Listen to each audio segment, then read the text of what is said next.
Et si je te disais que le premier combat pour les droits d'auteur en France s'est en fait passé dans un café? Je m'appelle Léa, vous êtes sur LM Talk et aujourd'hui on parle d'un sujet lié à l'industrie musicale en 1 minute.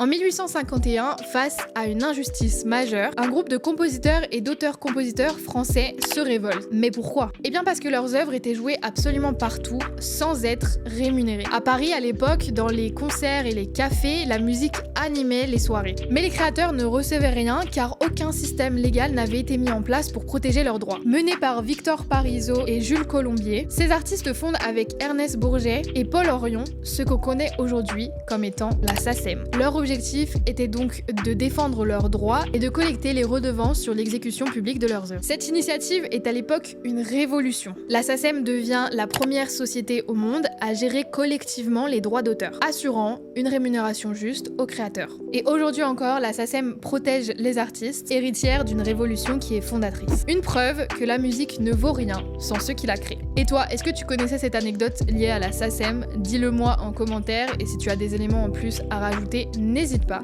En tout cas, nous on se retrouve dans une prochaine vidéo pour parler d'un sujet lié à l'industrie musicale.